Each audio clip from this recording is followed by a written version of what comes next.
বাণীপীঠ শিক্ষাঙ্গনের উপস্থাপনায় একটি গুরুত্বপূর্ণ প্রশ্ন উত্তরের ক্লাসে সকল ছাত্রছাত্রীকে স্বাগত জানাচ্ছি। আমি রিনি সেনগুপ্ত। আজকের ক্লাসটা ক্লাস 11 ফার্স্ট সেমিস্টারের পাঠ্য সাম্যবাদী কবিতাটা কেন্দ্রিক হতে চলেছে। বর্তমানে আমি নজরুল ইসলামের লেখা সাম্যবাদী কবিতা থেকে কিছু গুরুত্বপূর্ণ প্রশ্ন উত্তর নিয়ে তোমাদের সঙ্গে আলোচনা করব এবং এই প্রশ্ন উত্তরগুলো এতটাই ইম্পর্টেন্ট যে পরীক্ষার সময় এই ধরনের প্রশ্ন উত্তরই কিন্তু তোমাদের আসবে। তো চলো এমসিকিউ প্যাটার্নের প্রশ্ন এবং তার উত্তরগুলো জেনে নেওয়া যাক। তো চলো প্রথমেই শুরু করছি প্রথম প্রশ্ন দিয়ে। সাম্যবাদী কবিতাটি কবির যে কাব্যগ্রন্থের অন্তর্গত, তার মানে সাম্যবাদী কবিতাটা কোন কাব্যগ্রন্থ থেকে নেওয়া? দেখো অপশন রয়েছে, ক সর্বহারা, খ ফণিমনসা, গ সাম্যবাদী, নাকি ঘ বিষেরবাসী। অবশ্যই তোমরা অপশন দেখেই বুঝতে পারছো কবিতার নাম সাম্যবাদী, তাহলে কাব্যগ্রন্থের নামও অবশ্যই হবে সাম্যবাদী। তাহলে সাম্যবাদী কাব্যগ্রন্থ থেকে নেওয়া একটি কবিতা হলো এটি। এবার চলে যাব পরবর্তী প্রশ্নে। ত্রিপিটক যাদের ধর্মগ্রন্থ, কাদের ধর্মগ্রন্থ ত্রিপিটক? দেখো এখানে চারটে অপশন রয়েছে, বৌদ্ধ, জৈন, জরথুস্ট্র না পারসিক। এখানে উত্তরটি হবে বৌদ্ধদের ধর্মগ্রন্থ হলো ত্রিপিটক, তার মানে জৈন নয়, জরথুস্ট্রের নয়, পারসিকদেরও নয়। ঠিক আছে, তো তোমরা বুঝে কিন্তু অ্যান্সার করবে। এই দেখো 3 নম্বর প্রশ্নে কি আছে। 3 নম্বর প্রশ্ন হচ্ছে কনফুসিয়াস কে ছিলেন? কনফুসিয়াস কে?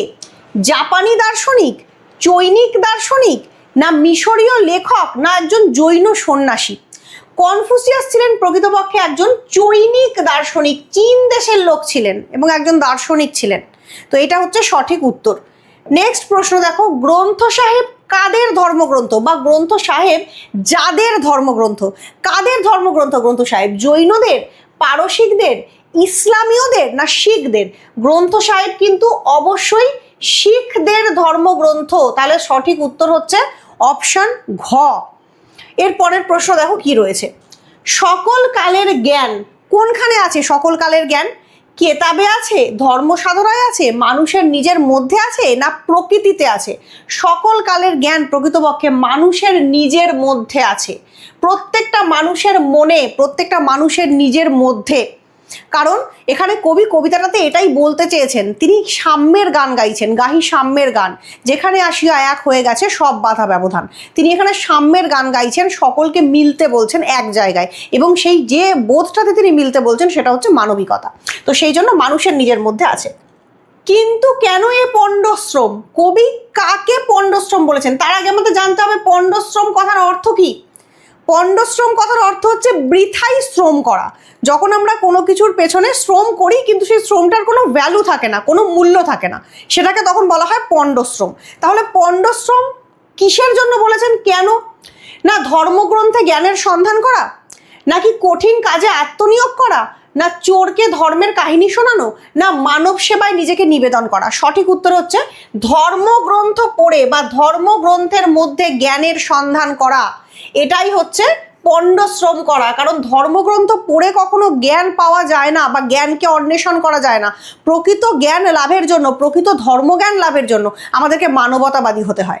আমাদেরকে চোখ খুলে গোটা পৃথিবীতে ছড়িয়ে থাকা মানুষদের মধ্যে থেকেই ভালোত্বগুলোকে গ্রহণ করতে হয়, তবেই আমরা প্রকৃত ধর্মের জ্ঞান গ্রহণ করতে পারি। জেন্দাবেস্তা কাদের ধর্মগ্রন্থ? জেন্দাবেস্তা যাদের ধর্মগ্রন্থ। কাদের ধর্মগ্রন্থ জেন্দাবেস্তা? দেখো অপশন রয়েছে, ইহুদিদের, হিন্দুদের, তাওদের, না জরথুস্ট্রের সমর্থকদের। এখানে সঠিক উত্তর তোমরা সবাই জানো, জরথুস্ট্রের যারা সমর্থক তাদের গ্রন্থের নাম হচ্ছে জেন্দাবেস্তা। আবেস্তীয় ভাষায় লেখা, ঠিক আছে এই গ্রন্থ। মানুষের হৃদয়কে কবি বলেছেন, 9 নম্বর প্রশ্ন, মানুষের হৃদয়কে কবি কি বলেছেন? সত্যরূপ বলেছেন, অমৃতরূপ বলেছেন, আনন্দরূপ বলেছেন, না অচিন্তরূপ বলেছেন? সঠিক উত্তর হচ্ছে মানুষের হৃদয়কে কবি এখানে অমৃতরূপ বলেছেন। মানুষের হৃদয় হচ্ছে অমৃতের ভাণ্ডার। মানুষের হৃদয় থেকেই প্রকৃতপক্ষে সমস্ত কিছু ভালো, সমস্ত কিছু শুভ তার সূচনা হতে পারে। পরবর্তী প্রশ্নে চলে যাব। নীলাচল কি? খুব গুরুত্বপূর্ণ একটি প্রশ্ন, ভীষণ গুরুত্বপূর্ণ একটি প্রশ্ন। নীলাচল বলতে আমরা কি বুঝি, কোন জায়গাকে বুঝি? অনেকেই জানো যারা বেড়াতে গেছো বা বেড়াতে যেতে ভালোবাসো, বেনারস, নীলগিরি, পুরী, না কাশী? নীলাচল হলো প্রকৃতপক্ষে পুরী। পুরীতে নীল সমুদ্র রয়েছে, সমুদ্রের সঙ্গে সঙ্গে সেখানে শ্রীক্ষেত্র রয়েছে, অর্থাৎ জগন্নাথ ধাম রয়েছে। সেই জগন্নাথ ধামকে এবং পুরীকে একসঙ্গে বলা হয় নীলাচল। এবার চলে যাব পরবর্তী প্রশ্নে। জেরুজালেম বিখ্যাত যে কারণে, কোন কারণে জেরুজালেম বিখ্যাত হয়ে আছে? ধর্মস্থান হিসেবে, পর্যটন কেন্দ্র হিসেবে, বাণিজ্য কেন্দ্র হিসেবে, না শিক্ষা কেন্দ্র হিসেবে? সঠিক উত্তর হলো ধর্মস্থান হিসেবে। জেরুজালেম একটি বিখ্যাত ধর্মস্থান, ধর্মস্থান হওয়ার জন্য জেরুজালেম বিখ্যাত হয়ে আছে। এবার চলে যাব পরবর্তী প্রশ্নে। বাঁশির কিশোর বলতে কাকে বোঝানো হয়েছে? বাঁশি হাতে নিয়ে সমগ্র জগৎকে নিজের বাঁশির সুমধুর ছন্দে মোহিত করেছিলেন কে? তোমরা প্রত্যেকে সঠিক উত্তর জানো। অপশনগুলো দেখো, সুদামা, রামচন্দ্র, অর্জুন, নাকি শ্রীকৃষ্ণ? সঠিক উত্তর অবশ্যই শ্রীকৃষ্ণ, তিনি হলেন বাঁশির কিশোর। এবার চলে যাব পরবর্তী প্রশ্নে। বন্ধু বলিনি ঝুট, কবি যা মিথ্যা বলেননি। বন্ধু বলিনি ঝুট শব্দের অর্থ হচ্ছে আমি মিথ্যা বলিনি। ঝুট মানে হচ্ছে মিথ্যা কথা, আমি মিথ্যা কথা বলিনি বন্ধু। তো কোন কথাটা কবি মিথ্যা বলেননি? দোকানের দর কষাকষির মিথ্যা, মানুষের হৃদয়ের কাছে সমস্ত রাজমুকুট লুটিয়ে পড়ার মিথ্যা, জেন্দাবেস্তা গ্রন্থ সাহেব পড়া পণ্ডশ্রম নয়, নাকি কেতাবেই রয়েছে আসল জ্ঞান? এখানে কোনটা মিথ্যে বলেনি তিনি? তিনি মিথ্যে বলেননি মানুষের হৃদয়ের কাছে সমস্ত রাজমুকুট লুটিয়ে পড়ার কথা। বন্ধু বলিনি ঝুট, মানুষের হৃদয়ের কাছেই প্রকৃতপক্ষে লুটিয়ে পড়ে সকল রাজমুকুট, এরকম কবিতায় লাইন রয়েছে। তো এবার চলে যাব পরবর্তী প্রশ্নে। শাক্যমুনি হলেন, শাক্যমুনি কার নাম? শাক্যমুনি কে? শাক্যমুনি, শাক্যমুনি হলেন, অপশনগুলো দেখো, বুদ্ধদেব, বিশ্বামিত্র, মহাবীর, না বশিষ্ঠ? সঠিক উত্তর অবশ্যই গৌতম বুদ্ধ। গৌতম বুদ্ধ শাক্য বংশের সন্তান, শাক্য বংশের সন্তান বলে তাকে শাক্যমুনিও বলা হয়। এবার চলে যাব পরবর্তী প্রশ্নে। কন্দর শব্দের অর্থ কি? খুব গুরুত্বপূর্ণ প্রশ্ন, শব্দের মানে কেন্দ্রিক প্রশ্ন কবিতা থেকে কিন্তু আসবে। শব্দের মানেগুলো বুঝে বুঝে সঠিক মানে পড়ে রাখতে হবে। কন্দর শব্দের অর্থ কি? কন্দর শব্দের অর্থ কি হতে পারে এখানে? গাছপালা হবে, গৃহ হবে, গুহা হবে, না আশ্রয় হবে? সঠিক উত্তর হচ্ছে কন্দর শব্দের অর্থ হচ্ছে গুহা, গর্ত, যেখানে আগেকার দিনের প্রাণীরা বসবাস করতো বা আদিম মানুষ বসবাস করতো, সেই গুহা কন্দর। তো কন্দর শব্দের অর্থ গুহা। 16 নম্বর প্রশ্ন রয়েছে, যেখানে আসিয়া এক হয়ে গেছে সব বাধা ব্যবধান। যেখানে এটা সম্ভব, কোনখানে এসে সব বাধা ব্যবধান এক হয়ে যাবে?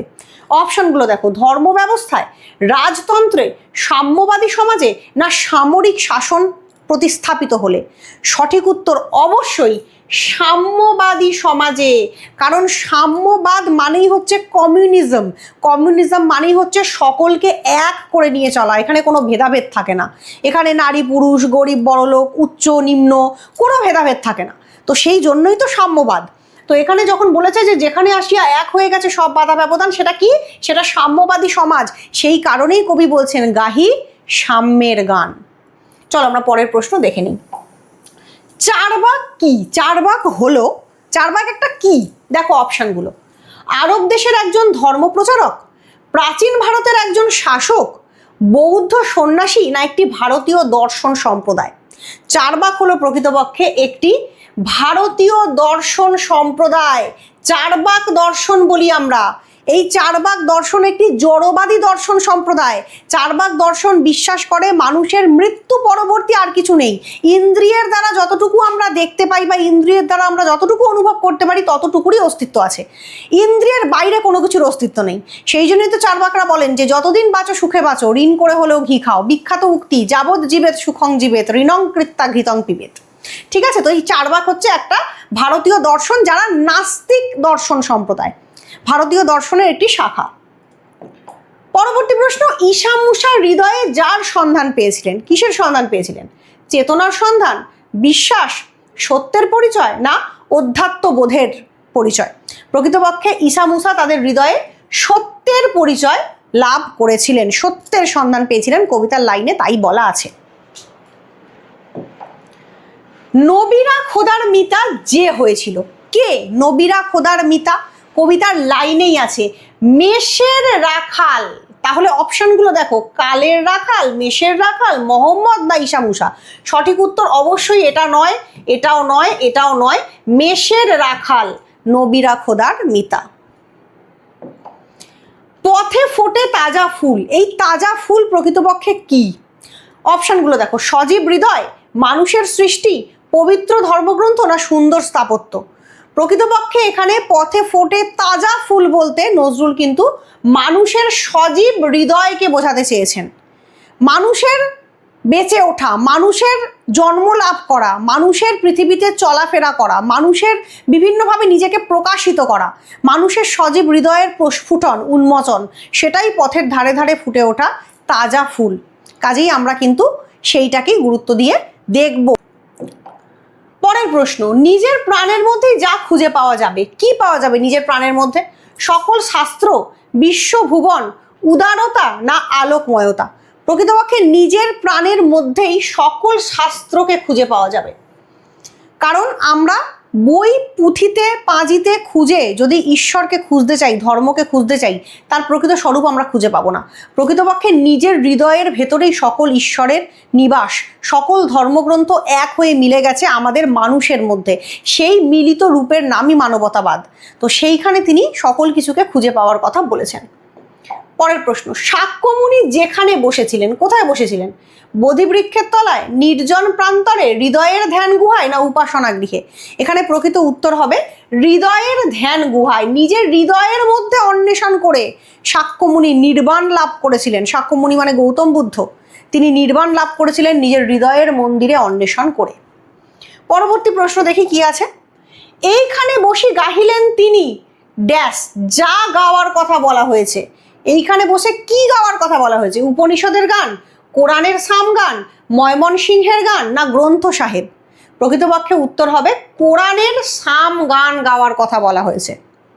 পরবর্তী প্রশ্ন, মৃত পুঁথি কঙ্কাল বলতে কবি কি বুঝিয়েছেন? ভৌতিক কাহিনীকে, পুঁথির জ্ঞানের অসারতাকে, মৃত লেখকদের রচনাসমূহকে না অপ্রচলিত পুঁথিসমূহকে? সঠিক উত্তর হবে পুঁথির জ্ঞানের অসারতাকে তিনি এখানে বুঝিয়েছেন। পুঁথির জ্ঞান প্রকৃতপক্ষে অসার। তার কারণ আমরা যতই শাস্ত্র গ্রন্থ, ধর্মগ্রন্থ, পুঁথিপত্র পড়ি না কেন, আমাদের মধ্যে যদি মানবিকতা বোধ না থাকে, আমাদের মধ্যে যদি পৃথিবীতে চলার মতন সঠিক শিক্ষা না থাকে, মানুষের প্রতি মানুষের যদি পারস্পরিক সহমর্মিতা না থাকে, আমাদের সকল ধর্মবোধ কিন্তু তুচ্ছ হয়ে যায়। তাই তিনি বলছেন যে পুঁথির মধ্যে অসারতা রয়েছে, যেটা আমাদেরকে নিজের হৃদয় দিয়ে কিন্তু অন্বেষণ করতে হবে, তার সার খুঁজতে হবে। পরবর্তী প্রশ্ন, দোকানে কেন এ দর কষাকষি? কবি এখানে কি বলতে চেয়েছেন এই দর কষাকষির মধ্যে দিয়ে? অন্যকে ফাঁকি দেওয়ার প্রবণতার কথা, মানুষের লাভ ক্ষতির হিসাবের কথা, মানুষের স্বার্থপরতার কথা না ধর্মে ধর্মে বিভেদের কথা?